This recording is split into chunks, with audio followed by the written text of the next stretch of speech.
بچوں کبھی آپ نے عام الفیل کا نام سنا ہے؟ عام الفیل یا ایئر آف دا ایلیفینٹ یعنی ہاتھی والا سال۔ ہاتھی والا سال کیا ہے؟ What is year of the elephant? Please بتائیں نا۔ ٹھیک ہے بچوں، آج ہم اسلامک انسائکلوپیڈیا میں جانیں گے کہ عام الفیل کیا ہے۔ دراصل عام الفیل جو ہے بہت پرانے دور میں عرب سے متعلق ایک تاریخی واقعہ کا ذکر ہے۔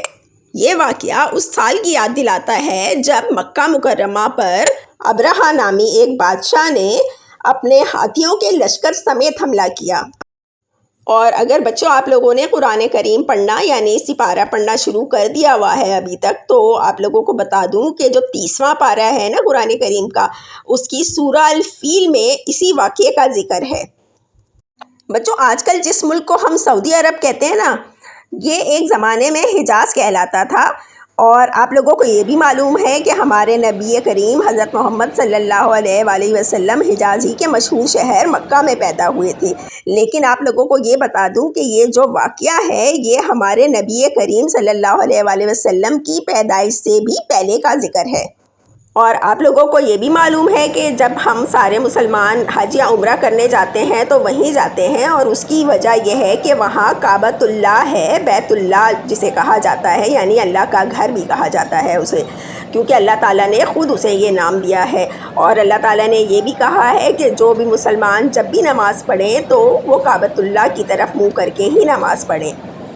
تو بچوں میں آپ لوگوں کو بتا رہی تھی کہ یہ واقعہ ہمارے نبی کریم صلی اللہ علیہ وآلہ وسلم سے بھی پہلے کا ہے۔ حجاز یعنی موجودہ سعودی عرب سے دور ایک ملک تھا جس کا بادشاہ تھا ابرہہ۔ اور یہ ابرہہ نا بہت ہی کوئی لالچی اور مغرور تھا۔ وہ چاہتا تھا کہ بس دنیا میں صرف اور صرف اسی کی امپورٹنس ہو، دنیا میں سب سے زیادہ دولت اسی کے پاس ہو، اور سارے لوگ بس اسی کی تعریفیں کریں، اور جو کچھ بھی دوسرے ملکوں کے پاس ہے نا وہ بس میں کسی نہ کسی طرح سے چھین کر خود لے لوں اور سب کو نیچا دکھاؤں۔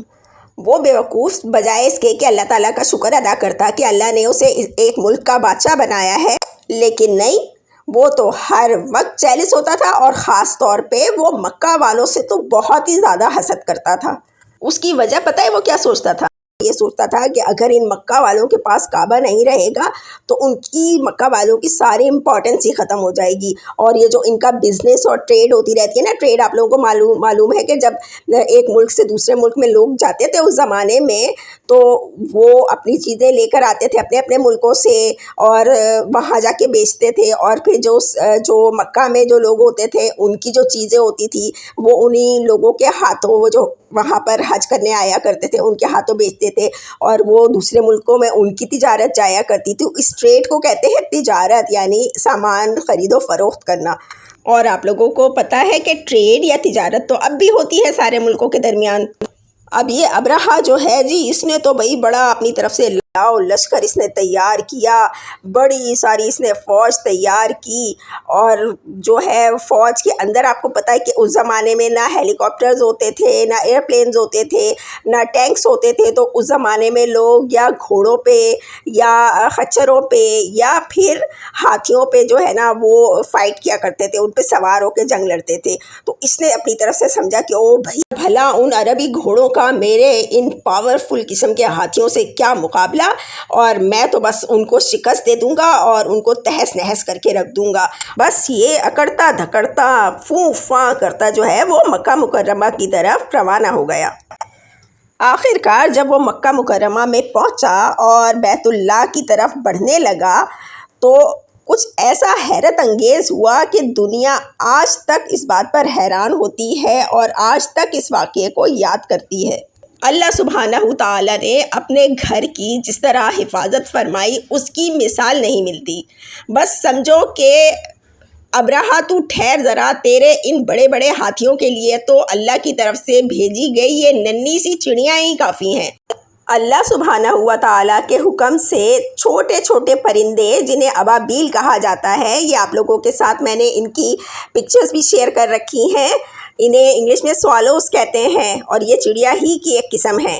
انہوں نے کیا کیا، ابابیلوں نے اپنے منہ میں چھوٹے چھوٹے کنکر بھرے اور سیدھا چڑھائی کر دی ابرہہ کے لشکر پہ، اور دے دھنا دن ان کے اوپر کنکر پہ کنکر برسانے لگے۔ کنکر یعنی چھوٹے چھوٹے پتھر۔ اب یہ جو پرندوں تو اوپر آسمان پہ ذرا اونچائی پر تھے، اور کنکر جب ان کے منہ سے پھینکے جاتے تھے نیچے تو وہ کنکر نیچے آتے آتے مومنٹم گین کر لیتے، یعنی ان کی سپیڈ بھی بڑھ جاتی تھی اور ان کی پاور بھی بڑھ جاتی تھی۔ اب تو جناب جو حال ہوا ابرہا اور اس کے ہاتھیوں کا تو پوچھو مت، ان کا تو بھرکس ہی نکل گیا اور وہ سب کے سب وہیں پر ڈھیر ہو گئے۔ اللہ تعالیٰ نے اس کا سارا غرور اور تکبر جو تھا وہ خاک میں ملا دیا۔ تو بچوں ہمیشہ یاد رکھنا، اللہ تعالیٰ کو غرور اور تکبر سخت ناپسند ہے، اور یہ بھی کہ اللہ سبحانہ و تعالیٰ کی قدرت سب سے بڑی ہے۔ بچوں اگر آج کی ویڈیو آپ لوگوں کو اچھی لگی ہے تو میرے چینل کا نام ضرور یاد رکھیے گا، جو کہ ہے کڈس کہانی فن، اور اپنے امی بابا سے کہہ کر یا بڑے بہن بھائیوں سے کہہ کر میرے چینل کڈس کہانی فن کو سبسکرائب بھی کروا لیجیے گا، اور جو بیل آئیکن ہے بیل آئیکن کو بھی ضرور پریس کیجیے گا، تاکہ جیسے ہی کوئی ویڈیو اپلوڈ کروں فٹافٹ آپ لوگوں تک اس کی نوٹیفیکیشنز پہنچ جائیں۔ اور یہ بھی بتا دوں کہ یہ بالکل فری ہوتے ہیں، ان پہ کوئی آپ لوگوں کو چارجز یا کوئی پیسے نہیں ادا کرنے پڑتے۔ اور ساتھ ہی میری آج کی ویڈیو کو لائک بھی کر دیجیے گا۔ خوش رہیے اور اپنا خیال رکھیے۔ سی یو نیکسٹ ٹائم۔